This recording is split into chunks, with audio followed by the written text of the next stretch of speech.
사람이 태어날 때부터 그 지니고 있는 모습이 있습니다. 그것은 바꿀 수가 없어요.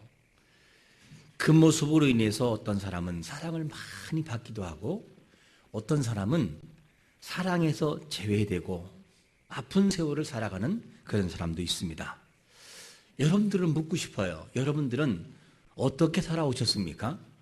사랑받는 존재로 살아오셨습니까? 아니면 정말로 소외당하고 아프면서 고통당한 가운데 그 속에 있다가 하나님의 사랑을 느끼며 살아오셨습니까?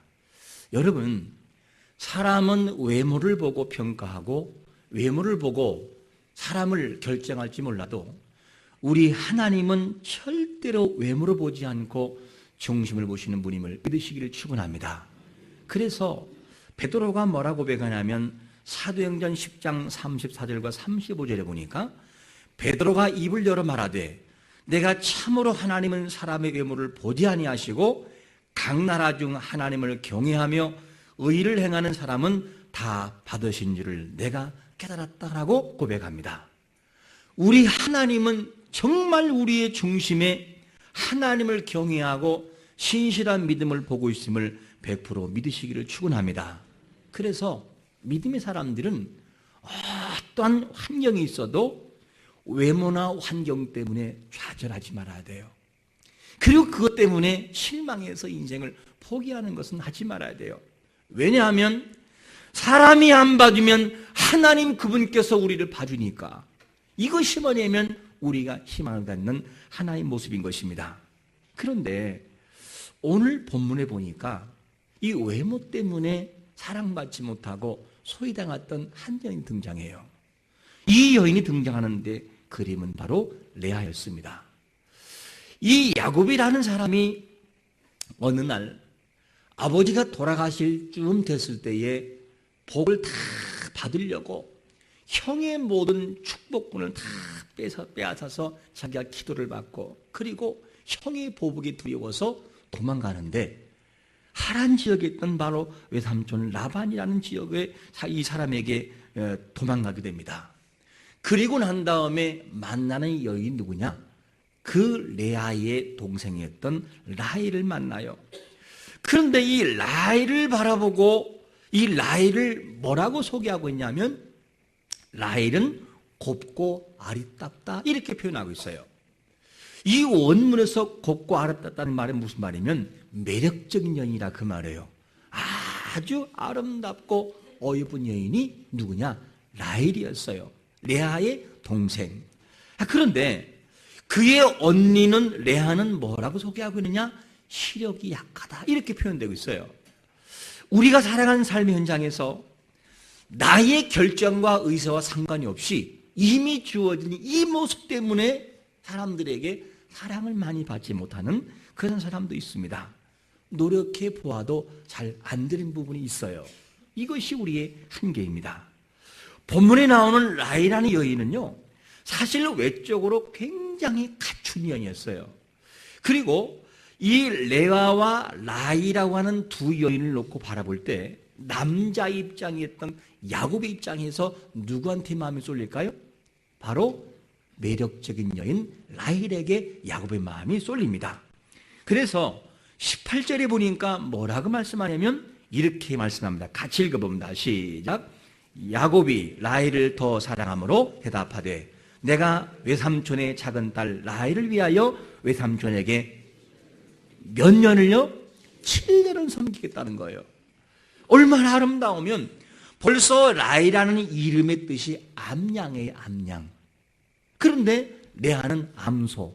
암소가 아름다워요? 이름이 암양이 아름다워요? 이름이 아름다운 대로 역시 그 라헬이라는 여인은 아름다운 여인이었습니다. 그런데 이 라헬이라고 하는 레아의 동생 라헬이 참 매력적인 여인이었어요.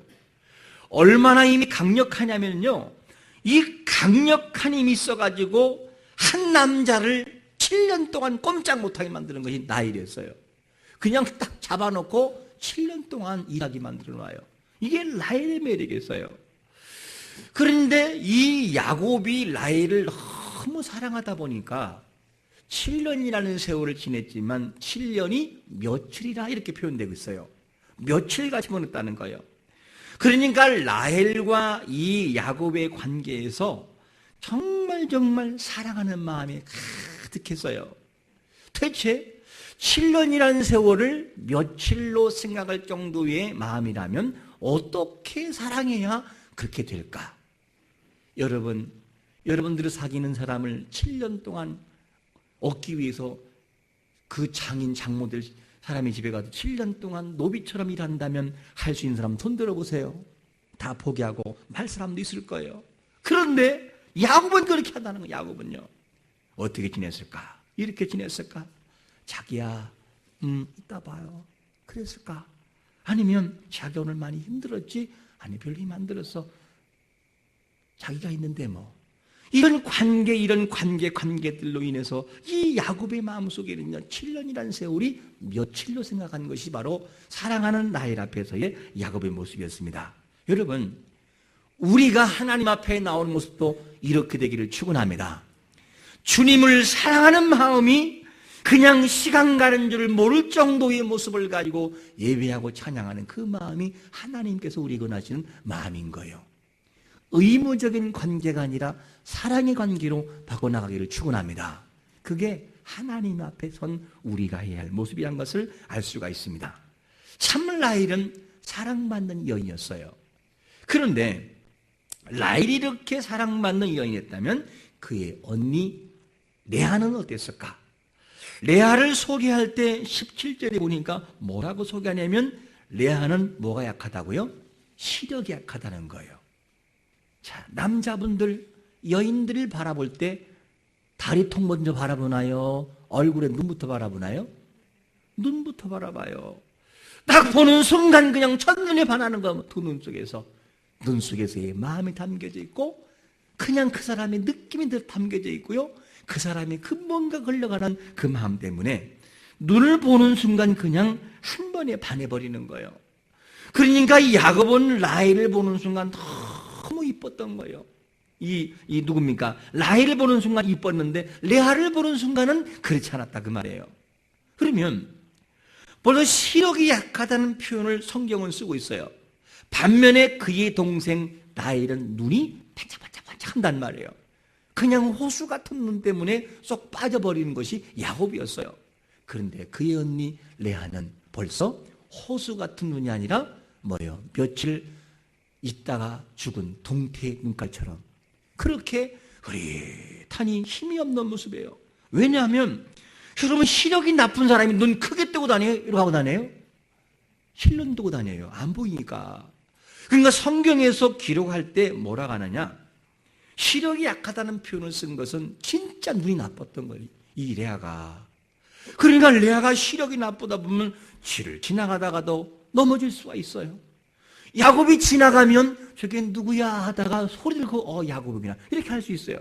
여러분, 남자 입장에서 어떤 여인을 더 이뻐할 수 있겠습니까? 반짝반짝하는 라헬이지 실눈 뜨는 레아가 아니라 그 말이에요.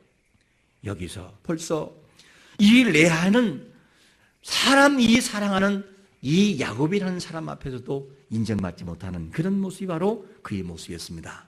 이렇게 지나가다가 이제 야곱이 라헬을 위해서 7년 섬겼던 시간이 다 돼서 장인어른한테 이야기하는 거예요. 내가 7년 동안 섬겼으니까 이제는 나에게 라헬을 주십시오라고 부탁을 했어요. 그리고 사람들을 모아놓고 잔치가 벌어지는 거예요. 잔치가 벌어진 다음에 그 다음에 라헬이 들어가야 되는데 거기에 누가 들어가는 거예요? 레아가 들어가는 거예요. 아니, 분명히 야곱도 라헬과 결혼할 줄 알고 있는데 왜 레아가 들어가냐고요? 그리고 이 라헬도 자기가 사랑하는 이 야곱에게 오늘 결혼한다라고 알고 있는데 막상 신혼방에 들어가는 것은 누가 들어가느냐? 레아가 들어갔습니다. 여러분, 당일날 주인공을 한번 기분을 기억해 보세요. 신부가 될 이 라헬이 얼마나 마음에 설레했던지. 와, 나를 위해서 7년 동안 섬겨줄 남편이라고 한다면 저 사람 뭐든지 할 수 있을 것이다. 기대감을 가지고 화장하고 다 준비하고 있었어요. 야곱 역시 내가 사랑했던 7년을 내가 헌신했던 그 사랑한 여인이 오늘 밤에 내 아내가 되는구나. 이런 마음 가지고 기대했는데, 그런데 누가 들어갔어요? 우리 표현한다면 실론돈 레아가 들어갔단 말이에요. 아니, 대체 장인어른 이 야곱이 얼마나 특수 작전을 펼쳤으면 라헬이 들어가지 않고 레아가 들어갔을까? 한번 성경을 생각을 해보세요. 레아를 집어넣기 위해서는 어떤 작전을 펼쳐야 레아가 들어갈 수 있을지. 그러니까 이 아버지의 마음속에는 큰 고민스러웠던 딸을 한 짐 덜기 위해서 그냥 모르게 들여보내버려요. 이것이 누구냐면 바로 레아의 모습이었습니다. 이 아버지인 레아를 바라보면서 참 걱정도 많이 했을 거예요. 그러니까 조금 비상식적인 모습을 통해서 이 레아를 집어넣어요. 그런데 성경에서 보게 되면 레아가 야곱과 들어갈 때에 아버지가 하라는 대로 하라고 할 때에 불평을 했어요? 안 했어요? 그런 말이 안 나와요. 이 말은 무슨 말이냐? 레아의 마음속에도 누구를 사랑한다? 야곱을 사랑하는 거예요. 그러니까 그래요. 내 남편만 될 수 있다면 그리고 들어가게 되는 거예요. 그러니까 같이 아버지의 그 일에 동조하게 되는 것입니다. 이렇게 해서 큰 불만 없이 이 레아도 협력을 하고 같이 되는 거예요. 자, 여러분 한번 생각을 해보세요. 우리는 이런 질문을 해요. 아니, 사람이 7년 동안 지냈으면 레아인지 라헬인지 그건 모르겠느냐. 그거 금방 알지. 여러분 7년 동안 여러분들 누구를 사귀면 알아요 몰라요? 벌써 느낌으로 알아요. 그런데 오늘 성경에서는 뭐라고 하냐면 야곱이 레아가 들어간 것을 모르고 깜짝까지 속은 다음에 아침에 날이 밝아서야 알게 됐어요. 여러분 이 레아의 심정이 어땠을까? 만약에 남편이 그 방에서 이 호롱불을 켜고 있다라고 했을 때 이 레아가 들어갈 때 얼마나 가슴이 두근두근 했을까? 만약에 레아가 들어간 것을 알게 되면 야곱이 잠을 잘까 안 잘까요? 안 자지요. 사랑하는 여인을 두고 왜 레아와 잠을 잡니까? 이렇게 돼가지고 너무너무나 이 레아의 마음속에는 참 너무나 긴장되는 순간일 거예요. 그런데 이스라엘의 문화는 어떤 거냐? 평소에 이걸 옷을 다 휘감고 다녀요. 눈 뭐만 내놓냐? 눈만 요만히 내놓고 돼, 눈만. 그러니까 그때도 밤이니까 레아가 들어가도 모를 수 있어요. 그런데 문제가 뭐냐? 불이 문제예요. 우리말로 말하면 호롱불을 켰으면 저거 빨리 불을 꺼야 얼굴 못 알아볼 거 아니겠어요? 그죠? 그러니까 이 레아의 마음속에는 어떠냐? 말을 길게 해서도 안 되는 거예요. 야곱, 불 좀 꺼주세요. 이렇게 길게 하면 안 돼요. 외자로 대답해요. 외자로. 어떻게? 불, 이렇게. 그래야 빨리 끌 거 아니겠어요? 그죠? 그렇게 긴장된 가운데 있다가 어떤 상황이 딱 돼가지고 그냥 뭐가 되느냐? 그냥 그렇게 밤이 된 거예요. 그리고 날이 환해졌어요. 눈을 떠보니까 옆에 누가 앉아있어요? 마음에 없는 레아가 있다 그 말이에요.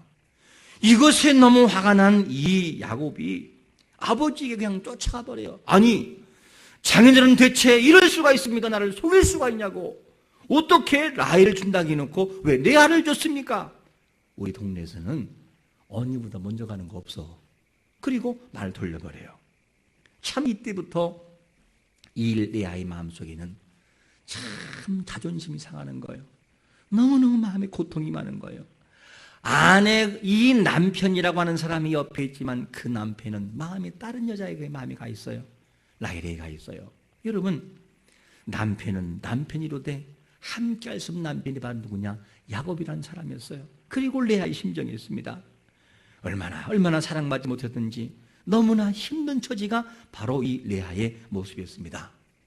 얼마나 사랑받지 못하고 외면당했으면 30절에 보니까 이렇게 표현하고 있어요. 30절 같이 읽어볼까요? 시작. 야곱이 또한 라헬에게 돌아갔고 그가 레아보다 라헬을 더 사랑하여 다시 7년 동안 라반을 섬겼더라. 남편의 마음이 레아한테 오지 않고 라헬한테 가버리는 거예요. 이것이 누구냐? 라헬이라고 하는 아픈 여인의 모습이었습니다.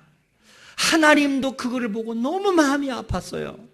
너무나 마음이 아픈 하나님께서 레아에게 큰 큰 복덩어리 하나를 주는데 생산의 복이었습니다. 그 복을 주는데 31절에 보니까 우리 한번 안 읽었지만 같이 읽어봅니다. 31절 시작. 여호와께서 레아가 사랑받지 못함을 보시고 그의 태를 여셨으나 라헬은 자녀가 없었더라. 이 레아의 태를 확 열어서 6남 1녀를 줘버리는 거예요. 그냥. 그래가지고 아이를 낳기 시작하는데 첫 번째 아이가 누구냐? 루벤이었습니다. 그런데 이 루벤이라는 사람의 이름을 지는데 뭐라고 지냐면 자기의 아픔을 하소연해요. 이름이 나의 괴로움을 돌보셨다. 너무너무 괴로웠으니까 아들의 이름을 지는 루벤을 쳐버려요. 그냥. 그러면서 이제는 남편이 나를 사랑하겠지라고 하면서 레아 심정을 자기의 아들의 이름에서 표현해버려요. 그리고 두 번째 아들을 낳는데 이름이 뭐냐? 시므온. 이 이름 뜻이 뭐냐? 사랑받지 못함을 들으심이라. 누구에게? 남편에게 사랑받지 못한 레아의 마음을 하나님이 알고 있다는 거예요. 그리고 그 이름을 시몬이라고 쳐버려요. 세 번째 아들 낳는데 그 이름이 뭐냐? 레위. 나와 연합하리로다. 얼마나 남편과 함께 그리워했으면 연합하기를 바랬을까? 이게 레아의 심정이었어요. 그리고 네 번째 아들이 누구냐면 유다. 유다가 그를 기억하자, 찬미하자 그런 뜻입니다. 그런데 신기한 것이 뭐냐면 이 유다라는 사람을 통해서 그리스도의 족보가 이어져요. 그리스도의 족보가. 아니 외적으로 볼 때 부족함이 없는 라헬이 그 그리스도의 족보가 그리스도의 오심이 올 것 같은데, 그런데 성경에서 뭐라고 하느냐? 외적으로 부족하고 무시당하고 힘이 없는 하나님께서는 레아의 그 족보를 통해서 뭐가 됐냐? 후손 예수 그리스도의 족보가 이루어지는 걸 보게 됩니다. 여러분 마태복음 1장과 3장을 보게 되면요, 유다, 다말, 베레스, 세라 해가지고 다윗, 솔로몬 그리고 그리스도 족보가 쫙 이어지는 걸 보게 돼요. 여러분 레아는 외적으로 볼 때 참 보잘것없는 그런 사람이었습니다. 우리는 여기에서 한 가지 볼 수 있는 것이 뭐냐면 부족한 레아가 서러움을 당할 때, 아프고 힘든 일을 당할 때 얼마나 하나님을 찾았겠습니까? 하나님밖에 없는 레아의 심정. 남편에게는 관심이 없어요. 그리고 남편은 자기 자신의 관심을 갖지를 못합니다. 그러니까 레아의 소망은 오직 누구밖에 없어요? 하나님밖에 없는 거예요. 하나님, 나 하나님밖에 없어요. 나의 마음은 정말 하나님 당신밖에 없습니다. 그러면서 다른 것을 의지할 수 없어요. 라헬은 야곱을 의지하니까 야곱에게 사랑받지만 레아는 그럴 수 없으니까 오직 하나님만 의지하고 바라보니까 하나님께서 그에게 크지않은 복을 내려주어요. 여러분 우리가 부족하기 때문에 유익이 되는 부분이 많이 있어요. 내가 약하기 때문에 하나님을 의지하는 부분이 많이 있어요. 그런데 그것이 믿음의 눈으로 바라보면 때로는 그게 복일 때가 있어요. 약하기 때문에 주님을 의지하고 약하기 때문에 주님을 바라보는 그 마음이 하나님이 우리에게 주시는 마음인 것입니다. 여러분, 여러분들에게는 무엇이 약함이십니까? 그 약함이 있을 때 약함을 통해서 우리가 자학하지 말고 레아가 약함을 통해 하나님을 바라보고 하나님을 의지했던 마음이 있다고 한다면 우리에게도 그 마음을 통해서 하나님 앞에 다가설 수 있는 마음이 필요한 것을 믿으시기를 축원합니다. 오늘 제목이 너는 알고 있느냐? 네가 선 자리가 네가 잘나서가 아니라 내가 너에게 은혜를 줬으므로 서 있다는 거예요. 내가 너를 사랑해서 지금의 자리에 서 있다는 거예요. 죄로 인해 영원한 생명 끊어진 너를 살리시기 위해서 이 땅에 와야 하는 하나님의 마음을 나는 아냐는 거예요. 여러분, 우리 예수 그리스도가 이 땅에 오신 그날 성탄절이라고 합니다. 성탄절은 어떤 것이냐? 외형으로 바라볼 때에 기쁘고 춤을 추는 날이지만 그 내면에 들어가서 이야기를 쫙 들어보고 하나님의 섭리의 그림을 그려보면요, 우리를 위해서 고통받기 위한 사랑의 몸부림의 시작이었어요. 그게 성탄절이에요, 사실은. 그러니까 우리는 성탄절에 그냥 외적인 것만의 즐거움이 아니라 그 외적인 즐거움에 감추어지는 내면 속에 있는 배경 속에 있는 어떤 사랑이 담겨져 있는지를 볼 수 있는 눈이 우리 앞에 필요한 거예요. 여러분, 우리가 이 땅에 오신 예수 그리스도 왜 그분께서 오셔야 되는지에 대한 이 답을 우리가 찾는 것은 참 중요합니다. 여러분, 약하기 때문에 그분의 사랑이 필요한 우리의 모습처럼 레아가 너무 부족하기 때문에 사람들에게는 외면당하지만 하나님 앞에 나갈 수밖에 없는 레아의 모습을 통해 찾아오신 바로 하나님의 은혜가 오늘날 우리에게도 필요한 것입니다. 여러분, 약하기에 하나님의 사랑이 더 필요했던 레아처럼 우리가 부족하기 때문에 하나님을 더 사모하고 더 찾고 그분 앞에 나아가 하나님이 우리의 모습을 통해서 능력을 행하시는 그런 한 주가 되시기를 예수 그리스도의 이름으로 축원합니다.